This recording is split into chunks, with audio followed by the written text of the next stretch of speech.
여러분은 인도네시아에 대해서 어느 정도 알고 계신가요? 심지어 인도네시아의 암호화폐 시장 이야기는 정말로 생소한 주제일 것이라고 생각됩니다. 그래서 오늘의 주제는 대표 친암호화폐 국가인 인도네시아의 암호화폐 시장 이야기입니다. 바로 가보실까요? 인도네시아는 친암호화폐 국가라고 알려져 있을 정도로 암호화폐에 적극적인 국가 중 하나입니다. 암호화폐에 대해 보수적이고 강경한 규제를 내놓고 있는 인도와는 사뭇 반대되는 분위기를 느낄 수 있죠. 인도 암호화폐 시장에 대한 이야기는 카드로 띄워드린 이전 영상을 참고해 주시고 다음에 다른 영상에서 추가적으로 다뤄드리겠습니다. 인도네시아는 2018년 정부에서 공식으로 암호화폐를 합법화하면서 그 역사가 벌써 5년차에 접어들고 있습니다. 2018년에는 대부분의 국가들이 암호화폐를 합법화하기는커녕 잠깐 생겼다가 사라질 투기 수단으로밖에 생각하지 않던 시기였습니다. 이미 2018년부터 암호화폐에 대한 진보적이고 긍정적인 자세를 취하고 있던 셈이죠. 인도네시아 정부는 암호화폐를 거래 수단으로 보는 것이 아니라 투자 대상으로 확실하게 못을 박고 시작합니다. 차익을 통해서 이익을 실현할 수 있는 디지털 자산으로 인정하고 그 기초를 마련해왔죠. 그래서 대부분의 국가에서 코인들의 유용성이나 유틸리티를 따지고 있을 때 인도네시아에서는 암호화폐 거래소 또는 시장과 관련된 투자 매뉴얼, 규제 등이 정립되기 시작했죠. 초장의 정의를 확실하게 잡으면서 시작부터 확실한 노선을 잡은 것이죠.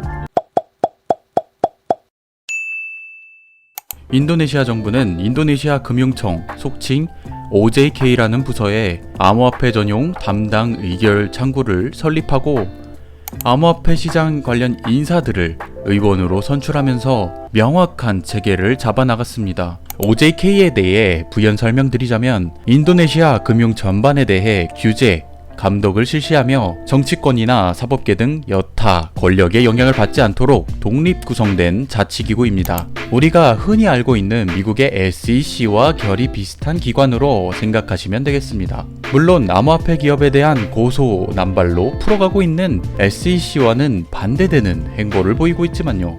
인도네시아 정부 산하기관인 상품선물거래규제국은 암호화폐 가이드라인을 시장에 제시하고 합법적으로 거래될 수 있는 13개의 거래소와 229개의 암호화폐를 최초 승인한 이후 OJK와 협의 및 심사를 통해서 추가적인 코인을 등록하거나 제외시키고 있습니다. 또한 암호화폐의 용어와 분류를 공식적으로 발표해 시장의 구축과 정비를 돕고 있죠. 위의 표는 상품 선물 거래 규제국에서 공식으로 발표한 자료로 자산, 선물, 거래자, 계좌 등에 대한 명확한 정의를 담고 있는 것을 확인할 수 있습니다. 자, 그럼 인도네시아의 정부가 암호화폐에 긍정적이며 합법화, 제도, 규제 정비에 노력을 기울인다는 것을 알았습니다. 그럼 현재 인도네시아의 암호화폐 시장은 얼마나 성장 중에 있을까요? 2018년 암호화폐가 합법화된 이후 인도네시아 정부의 노력은 빠르게 반응으로 나타나기 시작합니다. 사용자 수가 엄청난 속도로 늘기 시작한 것이죠. 특히 코로나 팬데믹이 겹치면서 온라인 환경을 활용하는 인도네시아인이 그전에 비해 급등하였으며 암호화폐 투자도 덩달아 하나의 트렌드로 자리 잡게 됩니다.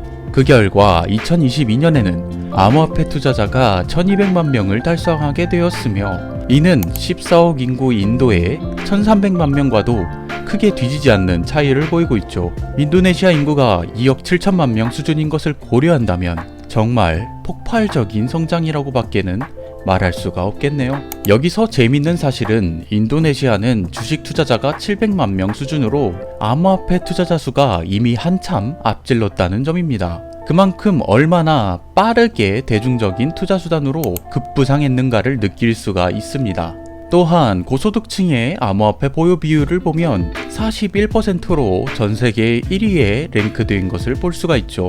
고소득자 10명 중에 4명은 이미 암호화폐를 투자 중에 있다는 것이니 5년이라는 단기간 동안 엄청난 성장을 했다는 것을 확인할 수 있습니다. 2022년 6월 인도네시아 정부는 시장의 제도권 편입이 적당 수준 진행되었다고 판단, 그에 따라 암호화폐 거래소들의 가상화폐 소득세와 부가가치세를 부과하기 시작하였는데요.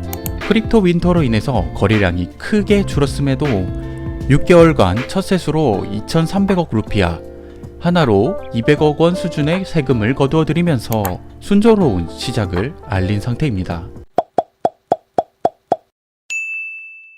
그럼 인도네시아의 암호화폐 거래소엔 어떤 것들이 있을까요? 가장 대표적인 인도네시아 토종 암호화폐 거래소는 TKO 코인으로 대표되는 토코 크립토 거래소, 인도닥스 거래소가 있으며 주로 쓰이는 글로벌 거래소는 OKX 거래소와 바이낸스 거래소를 들 수 있습니다.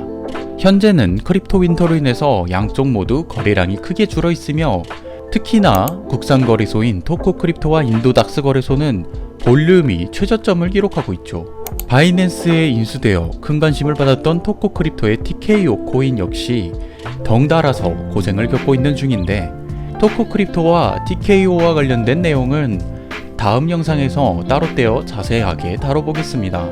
또한 거래소와 관련되어 인도네시아 정부는 2023년 연내에 정부 주도하에 거래소를 설립할 예정이며 암호화폐 산업 전반의 규제 권한을 기존의 상품 선물 거래 규제국에서 암호화폐 전용 부서가 있는 OJK로 완전히 이전될 것임을 공지한 상황입니다.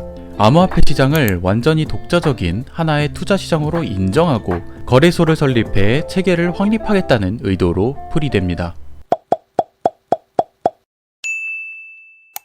인도네시아는 섬으로 쪼개져 있어 작게 느껴지지만 세계에서 14번째로 총면적이 큰 나라입니다. 인구수 2억 7천만 명으로 중국, 인도, 미국에 이어 4번째로 인구가 많은 국가죠. 또한 핀테크 시장과 모바일 인프라도 빠르게 보급되고 있는 추세를 띠고 있습니다. 그만큼 암호화폐와 관련돼서 큰 규모의 잠재력을 가진 나라라고 할 수 있죠. 정부의 주도하에 차근차근 다음 스텝을 밟아가고 있는 인도네시아의 암호화폐 시장을 바라보며 각국의 정부들도 암호화폐 시장에 대해서 많은 고민들이 생겼으면 하네요. 오늘의 영상은 여기까지였습니다. 좋아요와 댓글은 큰 힘이 됩니다. 이코알레였습니다. 감사합니다.